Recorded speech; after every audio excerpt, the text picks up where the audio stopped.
Welcome to this episode of me building RBS9. Now first of all I want to say hi and welcome to Charlie, who sent me an email giving me some advice on my last video. I was really struggling with this to try to get the axle central, and he sent me this picture of a wooden box that he made to put his helical coil into. And if you notice on the end of the two squares, it's got a tiny hole. That's where he threaded his axle through, and he made that tool to make his helicoil lift nice and central. I hope you understand what I'm going on about here. If not, then, well, welcome to my world.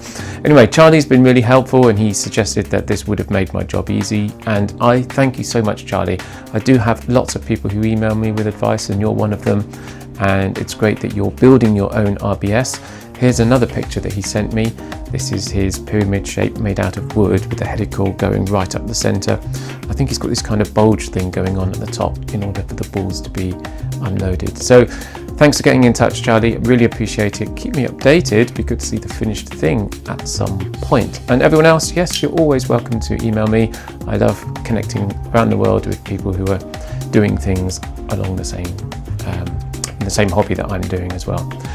Right, back to this episode. I'm going to get this finished and put into that. So let's get going.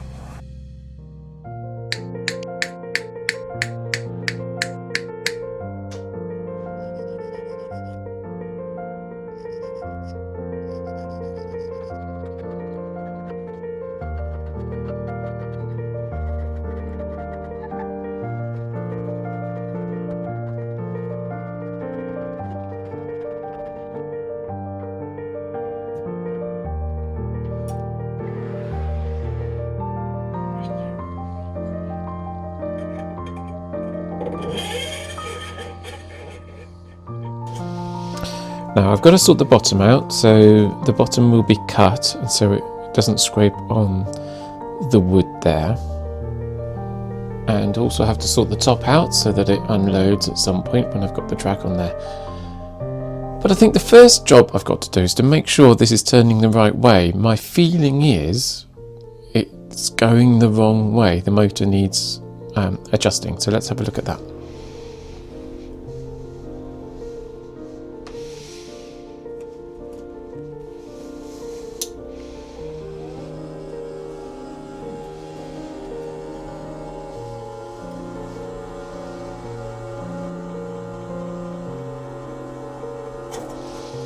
Yeah, it's going the wrong way. So let's turn around the polarity.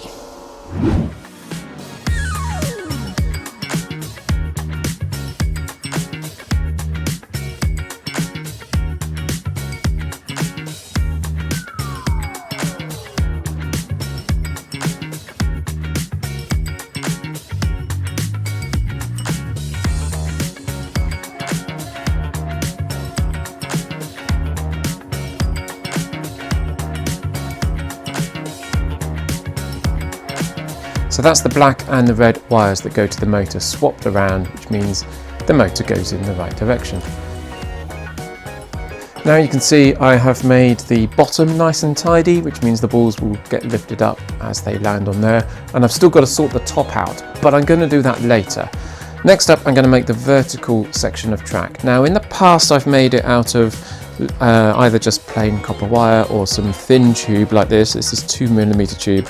And it bends a bit like that with the weight of all the balls, and so that's my worry that I don't do such a good job on this one. When I made the pyramid I had to do everything twice, so as always I'm trying to learn and get better with every sculpture I make. So I've just ordered some 3mm tube, which will hopefully come in the next couple of days, so stay tuned, you will see that probably in this video. And once that comes in I'll be able to make a nice strong support that will hold the weight of probably 15 of the balls. Now, what am I going to do in the meantime? Well, I might play around with the top and work out how I'm going to stop that from wobbling about, but also I need to make a whole bunch of track spacers. So these are the little kind of semi-circular little hoops that provide the right spacing for the left to the right. So let's make some track spacers. My track spacers are made out of 1.6mm wire. The first thing I do is get a piece of wire, I guess the length, and then I make it nice and straight by twisting it and putting it really tight. I used a little piece of dowel. This is 12mm and this is suitable for bores that are 16 or 18mm. I pop that in the drill, put the drill on slow speed, and then feed the copper wire into a tiny hole at one end. Then I operate the drill really slowly and keep quite a lot of nice pressure on with my left hand here, and then just pull and twist, and the coils get made themselves.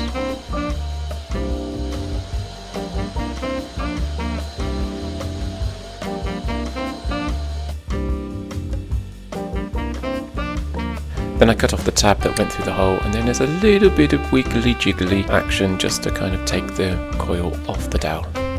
To help cut them in a straight line, I use a pen just to make a little mark, and then I've got these really good cutters that have got super strong action, and I can cut about 5 or 6 of the coils at a time, and I just cut them all up and make circles. For each circle I like to make it nice and flat, so I just bend them by eye so they're nice and flat, and then I use sharp snips just to eyeball them and make them into semicircles.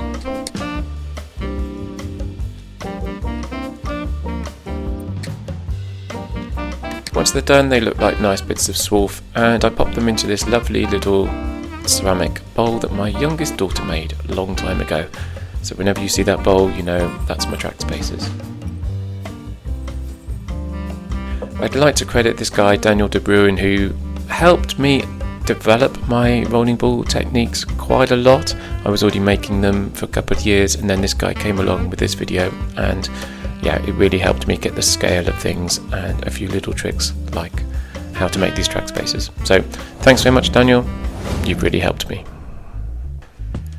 Right, welcome back. It's several days later and the postman literally just poked this straight through my letterbox. So hopefully, well, obviously it's my tubes, so let's get it open.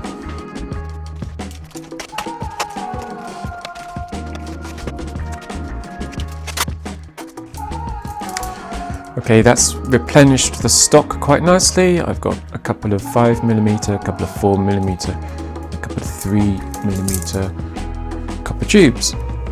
So now I can get on and build the vertical track.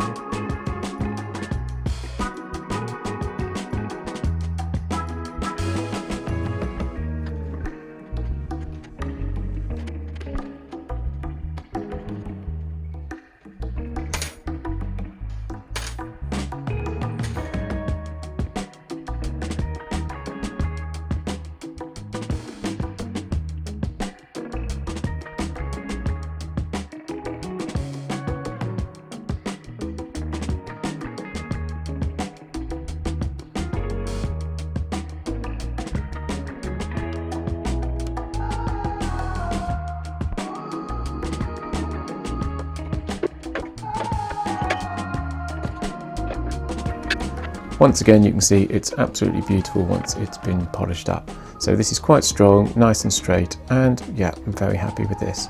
Now, before I did that soldering, I threaded through a couple of lengths of 2mm wire through the middle of the tube, and that's to give it even more strength. And it's a really good way of allowing me to put this into the bottom of the sculpture. And at the top end, I've left these little bits of 2mm wire nice and long. And what I plan to do here is to bend them over, and this will form the first part of the downhill track that we want the balls to go down once they get to the top. So let's put some holes into the baseboard and set the track vertically.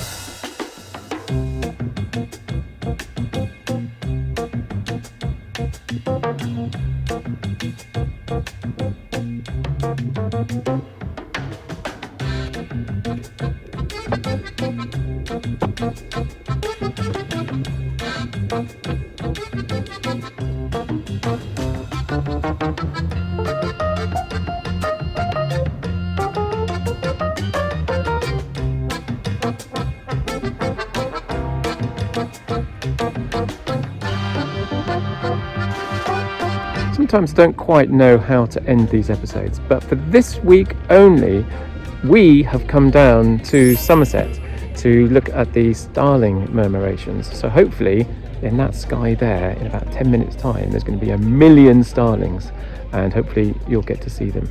Thanks for watching. See you next time. Bye.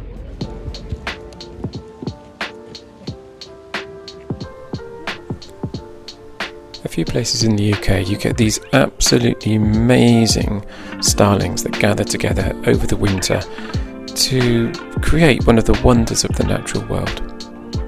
The birds here are going to use the reed beds at the nature reserve to have a nice warm nighttime roost. Most of these birds are escaping the cold winter in Eastern Europe. Before these birds settle, they often come together in huge clouds, tens of thousands at a time, wheeling and turning and swooping in unison. This is known as a murmuration. Birds of prey often pick off individual starlings, often causing the murmuration to pack in more tightly and form some breathtaking shapes. Thousands of people go every sunrise and sunset to these marshes to watch them happen. These are down in Somerset in the south of England, and it is really spectacular. If you do decide to go, the best time of year is between November and February, and it is freezing cold. We had a great time. We were hoping that the birds would land right on the field just in front of us, but they chose to land about a mile away, so these murmurations that I was able to capture are just mostly birds just passing over our heads and heading off to a mile away where they all came down to roost. It was absolutely spectacular.